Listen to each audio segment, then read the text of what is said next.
और यहाँ से भारतीय सरकार से विनती करना चाहता हूँ कि ये भूखा नंगा भिखमंगा देश पाकिस्तान बार बार अपनी हद को भूल के जो है पीठ पीछे वार करता है, तो सिर्फ और सिर्फ बिहार के लोगों को छूट दे दे। हम दावे के साथ कहते हैं कि अगला सुबह जो है कराची में हम लोग लिट्टी चोखा बना के खाएंगे।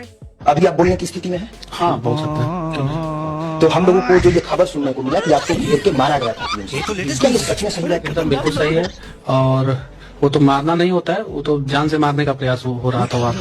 वो तो बिहार के बहुत सारी माँ और बहुत सारे लोगों का आशीर्वाद था, बहुत सारी बहनों का आशीर्वाद था, जिसकी वजह से जो है जान बची, नहीं तो वो लोग तो जान मारने के प्रयास में थे। हाँ तो भाई लोग कैसे हैं आप? तो दोस्तों जैसे कि आप जानते होंगे कि पाकिस्तान के साथ जंग होने के 1% चांसेस बढ़ चुके हैं। तो दोस्तों जैसे कि आपको पता है कि फिलहाल इंडिया के अंदर इलेक्शन का टाइम आ चुका है और गोदी मीडिया और अवाम ने मोदी सरकार को डंडा दिया हुआ है कि हमने पाकिस्तान से जंग करनी है। और जिस तरह से ये जंग की फरमाइशी कर रहे हैं, मुझे लगता है ये जंग नहीं बल्कि कहीं टूर पर जा रहे हैं। अब मोदी बेचारा क्या करे, अगर वो पाकिस्तान से जंग नहीं करता तो कोई भी उसको वोट नहीं देगा, इसलिए फिर उसने गोदी मीडिया को आगे कर दिया है कि भाई जंग की इस तरह से धमकी लगाओ कि हमारे इंडिया के जितने भी अनभक्त प्रो मैक्स हैं उनको पिछली बार की तरह फिर से यही लगे कि भाई वो पाकिस्तान को फतह कर चुके हैं। नहीं बल्कि इस दफा तो ऐसा लगना चाहिए कि पूरा पाकिस्तान भी फतह हो चुका है, उसके आगे गया अफगानिस्तान को भी कर गया, ईरान को भी कर गया, लेकिन बदकिस्मती से आगे समंदर आ गया था, वरना हम जाते जाते दोबारा फिर इंडिया पर हमला करके उसको भी फतह कर लेना था। तो भाई ये है इंडिया की गोदी मीडिया। ये वो मीडिया है जो हर दफा सनी देओल की मूवी गदर से उस फिल्म का स्क्रिप्ट उठाती है और अपने अनभक्तों को फूंक देती है कि लो भाई हमने ये कर दिया है, अम्ब कर दिया है। और इधर से हमारे पाकिस्तान है वो इस बात से उदास बैठे हैं कि कब जंग होगी और कब हम हिस्ट्री में दूसरी दफा भी नाम लिखेंगे। और दोस्तों एक बात याद रखना, इंडिया कभी भी मुसलमानों पर हमला नहीं कर सकता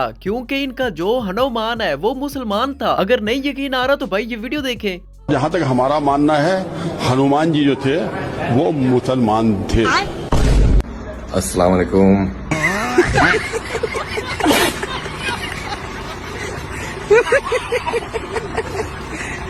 और ये जेंडर कॉम हमें क्या बदनाम करेगी जो खुद औरतों के लिबास में पकड़े जाते हैं ताकि मुसलमान का नाम बदनाम हो सके।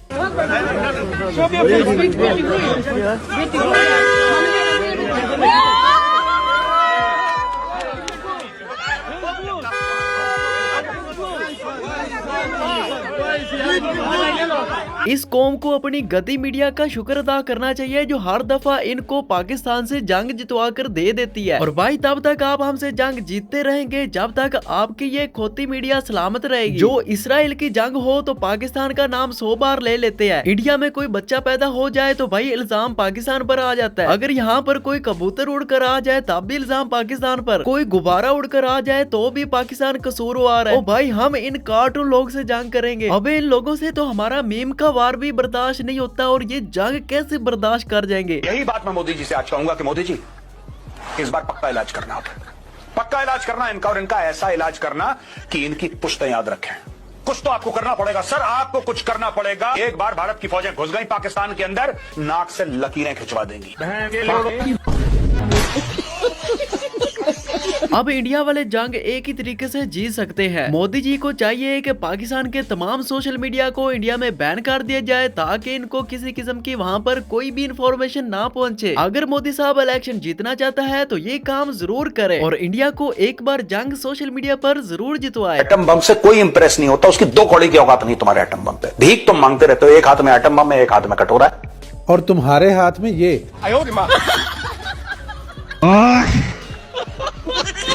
और भाई अगली वीडियो देखकर तो मेरी हंसी नहीं रुक रही। भाई ये लोग सटिया के पागल हो चुके हैं। ये कह रहे हैं कि हम इस बार पाकिस्तान से नहीं बल्कि चाइना से जंग करने जा रहे हैं। भाई मेरा यकीन माने इस बार मोदी वोट लेते लेते रगड़ा जाएगा। वोट लेने के चक्कर में ये बंदा बहुत बड़ा पंगा लेने वाला है और ये पंगा लेने के बाद इसको वोट बिल्कुल नहीं मिलने वाला क्योंकि जिनसे वोट लिया जाता है उनका होना भी जरूरी है। तैयारी पाकिस्तान के लिए नहीं है, हमारी तैयारी चीन के लिए है और चीन अगर पाकिस्तान के साथ आता है हमें उसका कोई फर्क नहीं पड़ने वाला।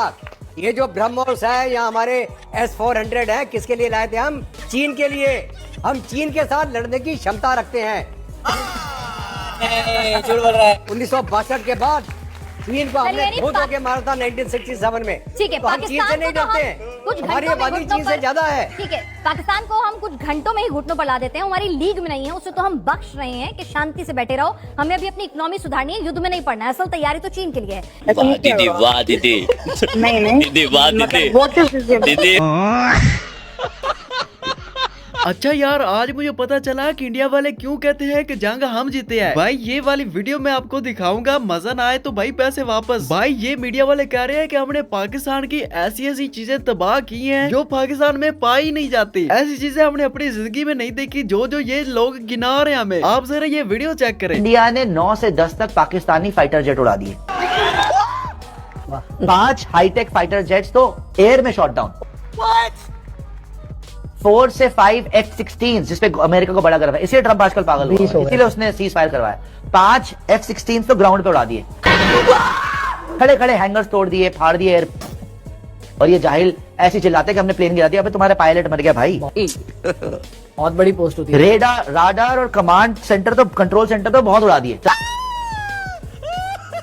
और भाई पाकिस्तान ने इस दफा इंडिया को जो मिर्चें लगाई है ना, वो पूरी जिंदगी नहीं उतरने वाली। आपको इस बात का पता है कि इस बार पूरे पाकिस्तान में जितना भी सिलेबस था स्टूडेंटों का, वो सारा तब्दील हो चुका है। और मुतालिया पाकिस्तान में इस दफा जो ऑपरेशन सिंदूर था उसको भी ऐड कर दिया गया है। और क्या बताया है वो जरा आप इस मीडिया वालों को सुने। इनको भाई अब ऐसी मिर्चें लग रही है कि इनके मुँह से धुआं बाहर आ रहा है। पाकिस्तान ने अपनी स्कूल बुक्स में मई में भारत के साथ हुए 4 दिनों के संघर्ष पर नया सिलेबस शामिल किया है, जिसमें तथ्यों को तोड़ मरोड़ कर पेश किया गया है।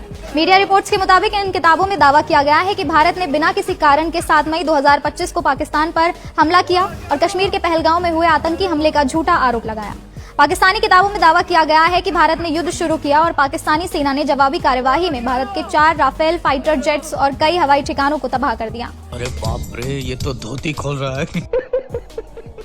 और भाई इनमें से कुछ मीडिया को इस बात का पता भी है कि अगर वो पाकिस्तान पर हमला करेंगे तो पाकिस्तान बिल्कुल एक पागल मुल्क है, वो पीछे हटने वाला नहीं। अगर वो खुद बर्बाद हुआ तो छोड़ेगा वो आपको भी नहीं। हम तो डूबेंगे सनम, लेकिन आपको भी साथ में लेके। ये वाला सीन भाई पाकिस्तानियों का है। आप जरा इस मीडिया वालों को चेक करें क्या कह रहा है। तो भड़काया गया तो पाकिस्तान भी पीछे नहीं हटेगा। पाकिस्तान के ISPR ने धमकी देते हुए आगे लिखा है, इस बार हम भौगोलिक प्रतिरक्षा के मिथक को चूर चूर कर देंगे, भारतीय क्षेत्र के सबसे दूरस्थ छोरों को निशाना बनाएंगे और पाकिस्तान को नक्शे से मिटाने की बात करने वालों को कि अगर ऐसी स्थिति आती है तो हम दोनों मिटेंगे। कि पाक मिटने मिटाने की धमकी दे रहा है, आप सोचिए जरा। तो लेकिन पाक के पूर्व आर्मी अफसर इंडिया इजराइल को टारगेट कर रहे हैं। भारत नहीं बल्कि हिंदुओं को खत्म करने की धमकी दी जा रही है। इससे पहले मुल्ला मुनीर भी हिंदुओं को खुली धमकी दे चुका है, लेकिन पाकिस्तान के टारगेट पर हिंदू हैं। दर्शक, पाकिस्तान भारतीय हिंदुओं को खत्म करने की ख्वाहिश पाल रहा है। और एक बात की मुझे समझ नहीं आती कि ये इंडिया वाले कहते हैं कि हमें रफेल का सबूत दो। अजीब बात है यार, पाकिस्तान का बच्चा बच्चा जानता है और इन तक ये वीडियो नहीं पहुंच रही। 6 के 6 रफेल भाई हमने देखे हैं और आप लोग कहते हैं कि हमें मीडिया झूठ बोलता है। भाई हमने खुद देखे हैं। और अगर भाई आपको अभी तक भी वीडियो नहीं मिली ना तो भाई कमेंट में लिखो कि रफेल का सबूत दो, तो अगली वीडियो में 6 के 6 रफेल आपको दिखाऊंगा। और फिर देखना उसके बाद आप खुद कहेंगे कि 6-0 और किसी मुल्क ने हमले की धमकी मिले ना तो वो डर जाते ने, जब आई धमकी पाकिस्तान ਨੂੰ मिले ना ये नेमा बना ला पैंदे ने। अज इंडिया की आर्मी चीफ ने पाकिस्तान ਨੂੰ फिर धमकी ला दी है। उन्हें कहा जी असि एरकी पाकिस्तान के उत्ते ऐसा वार करांगे जेड़ा मिशन सिंदूर 1.0 के नाल भी खतरनाक होएगा। ते पाकिस्तानी डरे डुरे नहीं बल्कि लुड़िया मारे ने, ये खुश हो रहे हैं कि जी जंग का माहौल दोबारा तो आने वाला है। एडे वेले ने, इन्होंने कोई टेंशन नहीं है, इन्होंने कोई लत्थी चढ़ी नहीं है, डरन वाली कौम है ही नहीं।